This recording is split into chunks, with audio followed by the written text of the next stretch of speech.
বিসমিল্লাহির রহমানির রহিম। প্রিয় শিক্ষার্থী, তোমরা কেমন আছো? আশা করি ভালো এবং সুস্থ আছো। আমি আল্লাহর রহমতে ভালো এবং সুস্থ আছি।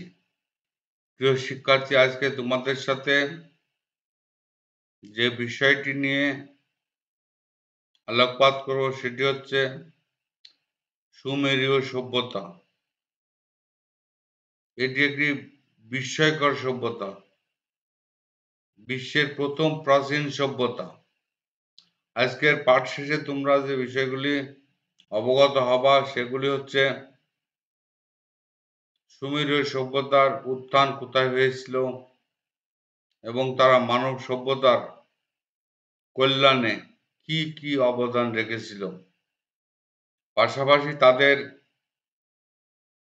সাহিত্য কেমন ছিল, জীবন জীবিকা কেমন ছিল, অর্থনীতি কেমন ছিল, রাজনীতি কেমন ছিল, জ্ঞান বিজ্ঞান কেমন ছিল, জ্ঞান বিজ্ঞানে তাদের কি অবদান ছিল, লিখন পদ্ধতি কেমন ছিল, অর্থাৎ এই যে বিস্ময়কর কথাগুলি আমরা জানার চেষ্টা করব। যাই হোক প্রিয় শিক্ষার্থী, আমরা আমাদের মূল পাঠে মনোযোগী হই। দি সুমেরিয়ান সিভিলাইজেশন, সুমেরীয় সভ্যতা। আমরা জানি প্রাচীন মিশরীয় সভ্যতার বিকাশ ঘটেছিল আনুমানিক খ্রিস্টপূর্ব 5000 অব্দে, অর্থাৎ আজ থেকে 7025 বছর পূর্বে। প্রায় একই সময়ে আজকে যে আধুনিক ইরাকের ত্রাইগিস এবং ইউফ্রেটিস নদীর অববাহিকায় বা নদীর তীরে পর্যায়ক্রমে বেশ কিছু সভ্যতার সৃষ্টি হয়েছিল। ইউফ্রেটিস এবং টাইগ্রিস নদীকে কেন্দ্র করে অনেকগুলি সভ্যতা গড়ে উঠেছিল।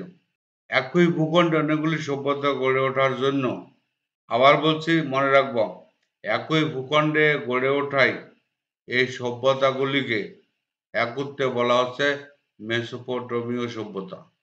আশা করি বিষয়টি আমাদের ধারণার মধ্যে এসেছে। মেসোপটেমিয়া একটি গ্রিক শব্দ যার অর্থ হলো দুই নদীর মধ্যবর্তী ভূমি।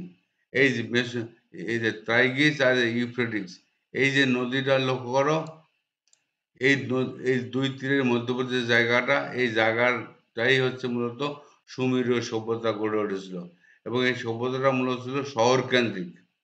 এই যে নিপ্পুর, যে উর, ইউরাক, নিপ্পুর, কিস, ইউয়ান্না, এই যে উর, লাগাস, ইউরাক, ইরিদু, এগুলি কিন্তু মূলত তোমার হচ্ছে তাদের শহর। এই যে এই যে একটা এই যে এই যে প্রত্যেকটা এগুলি কিন্তু তোমাদের বইতেও সুন্দর করে দেওয়া আছে, এগুলি মনে রাখবা। তাদের রাজধানী ছিল এই যে উর, উর ছিল তাদের রাজধানী, এই যে উর। তাহলে প্রিয় শিক্ষার্থী, আমরা জানলাম যেটি আসলে ছিল শহর কেন্দ্রিক একটা সভ্যতা, নগর কেন্দ্রিক, সবগুলি কিন্তু নগর। তাহলে আমরা জানলাম কি উল্লেখযোগ্য যে সভ্যতাগুলি এই মেসোপটেমিয়ায় গড়ে উঠেছিল সেগুলির মধ্যে সুমেরীয় সভ্যতা একটি, ব্যাবিলনীয় সভ্যতা একটি, অ্যাসিরীয় সভ্যতা, ক্যালডীয় সভ্যতা। এই সভ্যতাগুলি কিন্তু মেসোপটেমিয়াতে গড়ে উঠেছিল। একই ভূখণ্ডে এই সভ্যতাগুলি গড়ে উঠেছিল, যার কারণে একত্রে আমরা বলছি মেসোপটেমীয় সভ্যতা। তাহলে প্রিয় শিক্ষার্থী, তোমরা মেসোপটেমীয় সভ্যতা কি এটা জানতে পারলে। সেখানে কি অনেকগুলি যেহেতু সভ্যতা, কি কি সভ্যতা গড়ে উঠেছিল, তাহলে আমরা বলতে পারি সুমেরীয় সভ্যতা, ব্যাবিলনীয় সভ্যতা, অ্যাসিরীয় সভ্যতা, ক্যালডীয় সভ্যতা। তাহলে ওদের যে শহরগুলি ছিল, আমরা যেটা ম্যাপে দেখালাম, শহরগুলি আমরা দেখি কি কি শহর ছিল। শহরগুলি ছিল কি দেখো, লারমা, ইরুদু, কিস, নিপ্পর, লাগাস, এই যে এই শহরগুলি ছিল তাদের প্রধান। বিশেষ করে রাজধানী ছিল উর, এটি মনে রাখবা। তাহলে এখন এই যে তারা সভ্যতা গড়ে তুলল, এরা কোথা থেকে এসেছে এ সম্পর্কে ঐতিহাসিকদের কাছে কোনো নির্ভরযোগ্য তথ্য নেই। তবে একদল ঐতিহাসিক বলছে যে 4000 অব্দে মেসোপটেমিয়ার এই যে এই অঞ্চলে দেখো বলছে যে এই মেসোপটেমিয়া উত্তর, এটা হলো পূর্ব। উত্তর পূর্ব দিক থেকে বিশেষত এখানে একটা এলেম পাহাড় ছিল। ওই এলেম পাহাড়ি অঞ্চলের মানুষ এসে এই দক্ষিণ অঞ্চলে, মেসোপটেমিয়ার দক্ষিণ অঞ্চলে বসবাস শুরু করেছিল। তাদের নাম অনুসারে এই সভ্যতার নাম হচ্ছে সুমেরীয় সভ্যতা। তাহলে প্রিয় শিক্ষার্থী, আমরা মোটামুটি ওখানে যে নগর কেন্দ্রিক সভ্যতা আমরা জানলাম, ওখানে কি কি নগর ছিল সেটা জানলাম, সুমেরুদের রাজধানী জানলাম। এগুলি কিন্তু ঠিক যেটা বলি বা এমসিকিউ প্রশ্নে আসার সম্ভাবনা বেশি থাকে।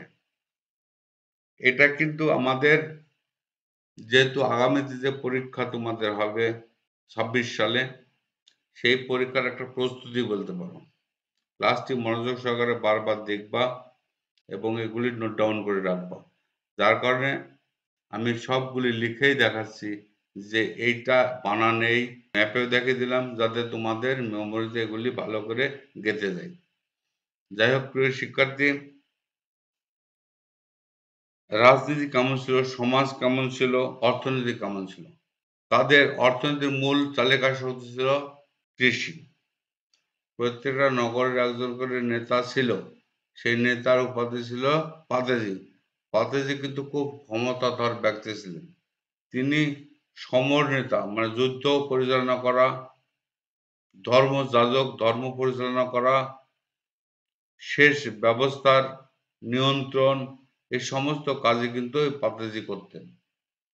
তোমাদের নিশ্চিত মনে আছে যে মিশরীয় সভ্যতায় রাজাদের উপাধি ছিল কি? ফারাও। আর এখানে হলো পাতেজি। এবং পাতেজির কাজ হচ্ছে যে তিনি ধর্মযাজক একদিকে, অপরদিকে সমর নেতা, মানে যুদ্ধ পরিচালনা করার ক্ষমতা তার হাতে, এবং শেষ ব্যবস্থার নিয়ন্ত্রক, শেষ ব্যবস্থা তার হাতে নিয়ন্ত্রিত হতো। কৃষি, তাদের আয়ের প্রধান উৎস ছিল কৃষি। কৃষি কাজ করেই তারা জীবন জীবিকা নির্বাহ করত। এবং কৃষির উন্নয়নের জন্য যা যা প্রয়োজন, যেমন কৃষির উপকরণ কি লাগবে, লাঙ্গল, তারা কাঠের লাঙ্গল তৈরি করেছিল, কাস্তে তৈরি করেছিল, নিড়ানি, এবং উন্নত মানের কৃষি সেচ ব্যবস্থা আবিষ্কার করার ফলে ওখানে প্রচুর পরিমাণে ফসল আদি উৎপন্ন হতো বা উর্বর ভূমিতে চাষাবাদ হতো। চাষাবাদের ফলে প্রচুর ফসল উৎপন্ন হতো। এই ফসল তো সবগুলি তাদের কাজে লাগবে না, এই জন্য তারা তাদের যে প্রতিবেশী, অদক্ষ প্রতিবেশী ছিল, এই অদক্ষ প্রতিবেশীদের কাছে এগুলি বাণিজ্যের উদ্দেশ্যে ব্যবসা বাণিজ্য করতো, বিক্রি করতো, রপ্তানি করতো।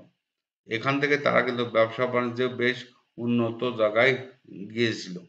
তাদের ব্যবসা বাণিজ্য চলতো বিভিন্ন দেশের সাথে, যেমন ফিলিস্তিনের সাথে তাদের ব্যবসা বাণিজ্য ছিল, ফিনিশিয়ার সাথে ছিল, ক্রিট দ্বীপের সাথে ছিল, ইজার দ্বীপপুঞ্জের সাথে ছিল, ভারতের সাথে ছিল, এশিয়া মাইনরের সাথে ছিল, এবং মিশরের সাথে তাদের ব্যবসা বাণিজ্য ছিল।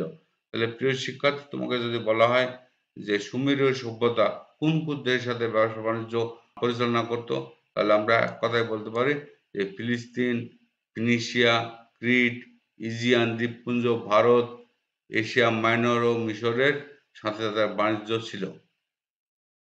ব্যবসা বাণিজ্য ছাড়া, কৃষি ছাড়াও তারা আরো কিছু কাজ কাম করতে পারত, যেমন গৃহ নির্মাণ শিল্প, এটা কিন্তু একটা বড় শিল্প। মাটির আসবাবপত্র তৈরি করতে পারতো, নৌকা তৈরি করতে পারতো যোগাযোগ ব্যবস্থার জন্য। তারপরে প্রিয় শিক্ষার্থী, তাদের সমাজ ব্যবস্থা কেমন ছিল? তাদের সমাজ ব্যবস্থা সম্পর্কে যদি আমরা বলতে চাই, তাহলে আসলে দেখব বর্তমান সমাজ ব্যবস্থার মতোই তাদের সমাজ ব্যবস্থা ছিল। তাদের সমাজে তিনটি শ্রেণী বিদ্যমান ছিল, একটা হচ্ছে উচ্চ শ্রেণী, একটি হচ্ছে মধ্যম শ্রেণী, একটা নিম্ন শ্রেণী। উচ্চ শ্রেণীতে যারা ছিল তাদেরকে ওনারা ভাগ করেছিল, সুমেররা ভাগ করেছিল যে উচ্চ শ্রেণীর লোকজন হচ্ছে পুরোহিত, যারা ধর্মযাজক, অভিযাত্রী যারা ধনী লোক, বণিক ও উচ্চ পদস্থ কর্মচারী। আমাদের দেশে যেমন সচিব উচ্চ শ্রেণী, আর আমরা কর্মচারী যারা আছি এরা হচ্ছে নিম্ন শ্রেণীর। আর আরেকটি শ্রেণীর মধ্যে ভাগ করেছিল, সেটা হচ্ছে চিকিৎসক, ক্ষুদ্র ব্যবসায়ী, প্রকৌশলী, শিক্ষক ও বুদ্ধিজীবী মানে উকিলরা যারা, আর এদেরকে নিয়ে একটা শ্রেণী ছিল, সেটা মধ্য শ্রেণী। আর একটা শ্রেণী ছিল নিম্ন শ্রেণী। নিম্ন শ্রেণীতে ছিল মূলত শ্রমিক আর ভূমিদাস। সবচেয়ে মজার ব্যাপার হচ্ছে যে সুমেরীয় সমাজে একটি আইন প্রচলিত ছিল বা একটা বিধান ছিল, শিল্প এবং ব্যবসা বাণিজ্য করার জন্য বা এটা পরিচালনা করার জন্য মেয়েদের অধিকার দেওয়া হয়েছিল। তাহলে আজ থেকে যেহেতু খ্রিস্টপূর্ব 4000 অব্দে, অর্থাৎ আজ থেকে 6000 বছর পূর্বে তারা ব্যবসা বাণিজ্য এবং শিল্প উন্নয়ন বিকাশের জন্য শুধু পুরুষদেরই কাজে লাগায়নি, মেয়েদেরও কাজে লাগিয়েছিল। এটা কিন্তু সভ্যতার একটা বড় অগ্রগতি। প্রিয় শিক্ষার্থী, সবচেয়ে আশ্চর্যজনক তাদের একটি আবিষ্কার ছিল, সেটা হচ্ছে লিখন পদ্ধতির আবিষ্কার। লিখন পদ্ধতির আবিষ্কার তৎকালীন সমাজে যেমন ভূমিকা রেখেছিল, এটা পরবর্তী বিশ্ব সভ্যতায় ভূমিকা রেখেছিল। প্রিয় শিক্ষার্থী, সুমেরীয়দের লিখন পদ্ধতির উদ্ভাবন একটি অবিস্মরণীয়, তাৎপর্যপূর্ণ একটি উদ্ভাবন, সেটা মানব কল্যাণে বা বিশ্ব সভ্যতায় যথেষ্ট ভূমিকা রেখেছে। মানব সভ্যতার বিকাশে বা বিকাশ বৃদ্ধি করার জন্য সুমেরীয়দের অন্যতম একটি অবদান ছিল, সেটা হচ্ছে এই লিখন, বিভিন্ন ধর্মের একটি লিখন পদ্ধতি আবিষ্কার। তারা যে লিখন পদ্ধতি আবিষ্কার করেছিল সেটা ছিল চিত্রভিত্তিক, মিশরীয়দের মতো। পরবর্তী পর্যায়ে কাজের গতি বৃদ্ধি করার জন্য তারা এই লিখন পদ্ধতিটার গতি বৃদ্ধি করার জন্য এর পরিবর্তন এনেছিল, সেটা হচ্ছে অক্ষর ভিত্তিক। আর তাদের লিখন পদ্ধতির নাম হচ্ছে কিউনিফর্ম বা কিলকাকার নামে পরিচিত। সুমেরীয়রা কাদামাটির ফলকে কলম দিয়ে কৌণিক কিছু রেখা আঁকত। চিহ্নগুলো দেখতে অনেকটা কিলক বা পেরেকের মতো। এই লক্ষ্য করো, তারা যে চিহ্নগুলি আঁকছে, এই যে দি সান, এই যে এরব চিহ্ন দিয়ে ওনারা সান বুঝাইতো।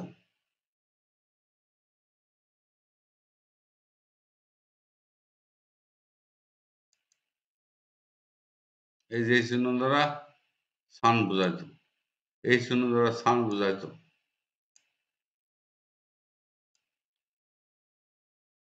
তো এই যে চিহ্নগুলি, এটা পেরেকের মতো, অনেকটা পেরেকের মতো দেখতে, এই জন্য কিল কাকার বা পেরেকের সাথে তুলনা করা হয়েছে। দেখো, লক্ষ্য করো, ভালো করে এটা লক্ষ্য করো, দি সান এইভাবে, তারপরে গড বা হ্যাভেন, এই যে এই চিহ্ন দ্বারা গড বা হ্যাভেনকে বোঝাতো। মাউন্টেন, এই চিহ্নগুলি আঙালে বোঝাতো মাউন্টেন। এই যে ম্যান, মানুষ বোঝাতো এভাবে, প্রথমে এইভাবে, তারপরে উন্নত হইতে যে এরকম, এটা পর অক্স, এরকম এইভাবে তারা এগুলির চিত্র অঙ্কন করত। তাহলে আমরা একটা জিনিস জানলাম যে তারা কাদামাটি স্লেটে ফলকে খাগের কলম দিয়ে কৌণিক কিছু রেখা ফুটিয়ে তুলত, এইটা আমরা লক্ষ্য করলাম। ইউনিফর্ম কে বলা হয় অক্ষরভিত্তিক চিত্রলিপি। প্রথমে বাম থেকে ডাইনের দিকে লিখে যেত, আমরা যেমন লিখি বাম থেকে ডাইনের দিকে, আর অনুরূপ আরবিতে লিখতে আমরা ডান থেকে বামের দিকে আসি। মিশরীয়রা কিন্তু যে হায়ারোগ্লিফিক লিখন পদ্ধতি আবিষ্কার করেছে, সেটা কিন্তু ডাইন থেকে বাম দিকেই সমস্ত লেখা হতো, যেহেতু আরবি আঙ্গিকে লেখা। সুমেরীয় ভাষায় 500টির বেশি কিল কাকার সাংকেতিক চিহ্নের সন্ধান পাওয়া গেছে। কিল কাকার মানে ইউনিফর্ম সাংকেতিক চিহ্ন পাওয়া গেছে। সুমেরের বিখ্যাত শহর নিপ্পর, এই নিপ্পরে কিউনিফর্ম চিত্রলিপির প্রায় 4000 মাটির চাকতি পাওয়া গেছে, যেহেতু তারা কাদামাটির ফলক শুকায় ওপরে লিখত। এবার আসে ধর্মবিশ্বাস। সুমেরীয়রা বহু দেবদেবীর পূজা করত।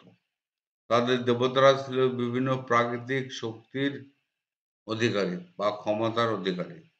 তাদের বিশ্বাস মতে তারা বিভিন্ন দেবতাকে বিভিন্ন দায়িত্বে দেখেছে, যেমন এনলিল ছিল পৃথিবীর দেবতা, এনলিলকে বলছে পৃথিবীর দেবতা।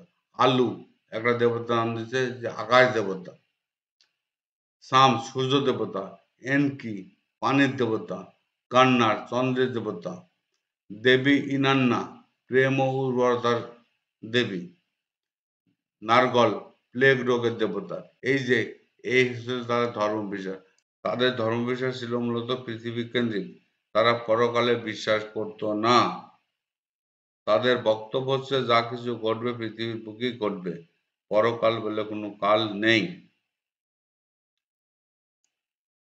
এবং তাদের ধর্ম বিশ্বাসটা মূলত পৌরাণিক কাহিনী, অর্থাৎ তার অতীতের যে কাহিনীগুলি তাদের মধ্যে ছিল, যেমন সৃষ্টি তত্ত্ব, মহাপ্লাবন, এগুলি পরবর্তীতে ওল্ড টেস্টামেন্টে সংরক্ষিত হয়েছে বা স্থান পেয়েছে। সবচেয়ে গুরুত্বপূর্ণ একটি বিষয় হচ্ছে আইন।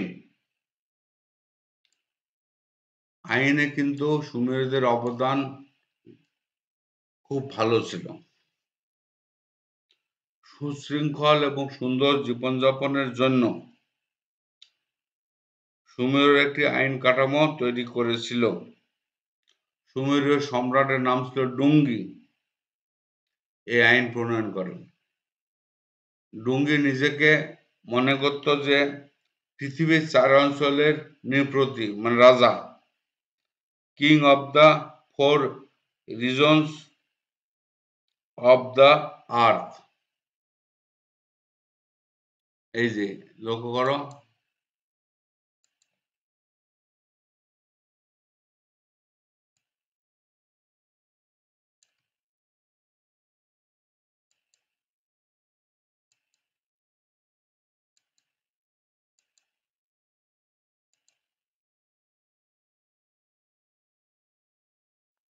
The king of the 4 reasons of the earth, অর্থাৎ পৃথিবীর 4 অঞ্চলের নৃপতি মনে করত নিজেকে। আর এই উপাধি গ্রহণ করে তিনি মিশরীয়দেরকে একত্রিত করেছিল। এই যে যতগুলি শহরের কথা আমরা দেখলাম, যতগুলি নগরের কথা আমরা দেখলাম, সব নগরের মানুষগুলিকে একত্রিত করতে তিনি সক্ষম হয়েছিলেন। এবং প্রত্যেকটা নগরে যে প্রচলিত আইন আছে সব আইনগুলিকে একত্রিত করেছিলেন, করে উনি একটি লিপিবদ্ধ করলেন আইনের একটা বই তৈরি করলেন। সব আইনগুলি একত্রিত করে আইনগুলিকে যাচাই বাছাই করে যেগুলি মানব কল্যাণে তাদের দৃষ্টিতে, সেগুলিকে তিনি লিপিবদ্ধ করেছিলেন। তাদের আইন ছিল মূলত প্রতিশোধমূলক। তাদের আইন ছিল মূলত প্রতিশোধমূলক। আর যাই হোক, তোমরা কিন্তু এটা মনে রাখবো যে সুমেরুর সম্রাট ডুঙ্গি আইন প্রণয়ন করেছিলেন। এই ডুঙ্গি নামটা মনে রাখবো। তাদের আইন ছিল খুব কঠোর প্রকৃতির। কে কঠোর প্রকৃতির, তাদের আইনকে বলা হয় প্রতিশোধমূলক আইন। যেমন চোখের বদলে চোখ, হাতের বদলে হাত ইত্যাদি। মজার ব্যাপার হচ্ছে, দেখো, ব্যাবিলনের একজন সম্রাট ছিল, নাম হচ্ছে হাম্মুরাবি। হাম্মুরাবি তার দেশে আইন সংকলনের জন্য ডুঙ্গির যে আইন, সেই আইন গ্রহণ করেছিল। করে হাম্মুরাবি আইন সংহিতা বা দি কোড অফ হাম্মুরাবি প্রণয়ন করেন। অর্থাৎ ডুঙ্গির আইনগুলিকে নিয়েই উনি আর কিছু সংশোধন বিয়োজন করে এই আইনটাকেই মূলত উনি প্রণয়ন করেছিলেন, যেটাকে আইন সংহিতা বা দি code of Hammurabi, the code of Hammurabi বলা হয়। এটা কিন্তু তোমরা মনে রাখবা। হাম্মুরাবি কোড বলতে কি বুঝো? দি কোড অফ হাম্মুরাবি কোন সভ্যতায় লোকজন এটা করেছিল? তাদের ব্যাবিলনীয় সভ্যতার লোকজন, অর্থাৎ যে ব্যাবিলন সম্রাট হাম্মুরাবি ডুঙ্গির আইনকে নিয়ে আইন সংহিতা করেছিল। এই কথাটা কিন্তু তোমাদের মনে রাখতে হবে। প্রিয় শিক্ষার্থী, এবার আসি আমরা হচ্ছে শিল্পকলা।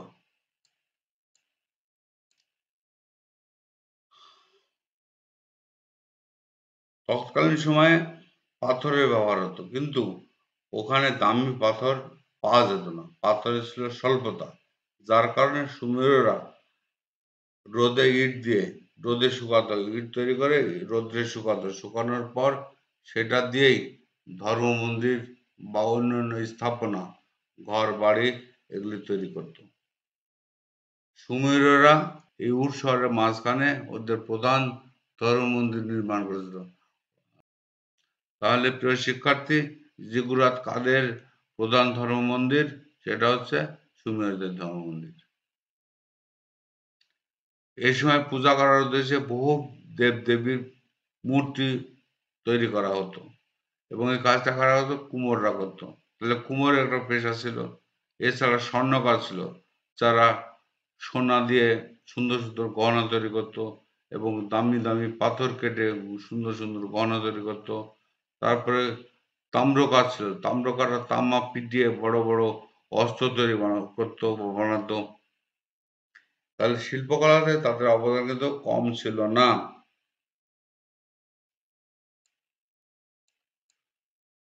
সাহিত্য, প্রত্যেকটা মানুষের জীবনে সাথে কিন্তু সাহিত্য জড়িত। সুমেরীয়দেরও সাহিত্য ছিল। তাদের সাহিত্য ছিল পৌরাণিক কাহিনী নির্ভর, অর্থাৎ তাদের আগের প্রজন্মের যুগে যে পৌরাণিক কাহিনীগুলি ছিল সেই কাহিনী নির্ভরই ছিল তাদের সাহিত্যের মূল মন্ত্র। তাদের কাহিনীতে প্রাচীন যে রাজাগুলি ছিল এবং দেব-দেবী ছিল, দেবতা ছিল, তাদের সাথে সম্পর্ক তৈরি করত। তাদের সাহিত্যের মূল প্রতিপাদ্য বিষয় ছিল যে প্রাচীন রাজাদের সাথে দেবতাদের সম্পর্ক তৈরি করা। ধর্মচিন্তার সাথে এসব সাহিত্যিকের সম্পর্ক বিদ্যমান ছিল। সাহিত্য রচনার ক্ষেত্রে ধর্মচিন্তা কিন্তু উল্লেখযোগ্য ভূমিকা পালন করেছিল। সুমেরীয়দের মধ্যে বিখ্যাত যে সাহিত্য সেটা হচ্ছে প্লাবনের মহাকাব্য। ইউরুকের একজন রাজা ছিল, ইউরুক। তাদের যে শহরগুলি ছিল তার মধ্যে ইউরুকের যে একজন রাজা ছিল তার নাম হচ্ছে গিলগামেশ। এই গিলগামেশকে কেন্দ্র করে প্রাচীন সুমের একটি সাহিত্য রচিত হয়েছিল, তার নাম হচ্ছে গিলগামেশ মহাকাব্য। তাহলে যদি বলা যে সুমেরীয়দের সাহিত্য গিলগামেশ কাদের সাহিত্য? মিশরীয়, ব্যাবিলনীয়, সুমেরীয়? তাহলে আমরা কি বলবো? সুমেরীয়।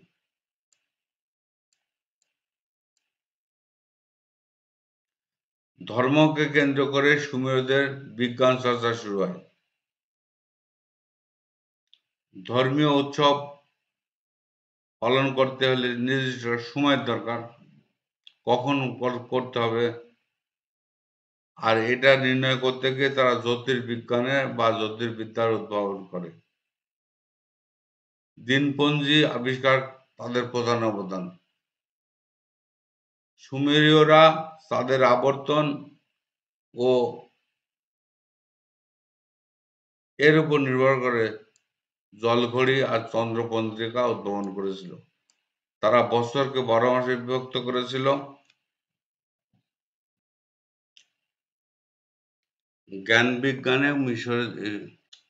জ্ঞান বিজ্ঞানে সুমেরীয়দের অবদান ছিল উল্লেখযোগ্য, তাৎপর্যপূর্ণ। জ্ঞান বিজ্ঞানের উন্নয়নের জন্য তারা ধর্মকে পুঁজি করেছিল। ধর্মকে কেন্দ্র করে কিন্তু জ্ঞান বিজ্ঞান চর্চার বিকাশ ঘটেছিল। যেমন বিভিন্ন সময় তাদের ধর্মীয় উৎসব পালন করতে হয়, কখন ধর্মীয় উৎসব পালন করতে হবে সেই সময়টা নির্ধারণ করতে গিয়ে তারা জ্যোতির্বিদ্যার উদ্ভাবন করে। দিনপঞ্জি আবিষ্কার তাদের প্রধান অবদান। সুমেরীয়রা তাদের আবর্তনের উপর নির্ভর করে জলঘড়ি ও চন্দ্র পঞ্জিকার উদ্ভাবন করেছিল। তারা বছরকে 12 মাসে বিভক্ত করেছিল। 60 মিনিট 1 ঘন্টা, 24 ঘন্টা 1 দিন, 7 দিন 1 সপ্তাহ, এই সমস্ত তারাই নির্ধারণ করেছিল।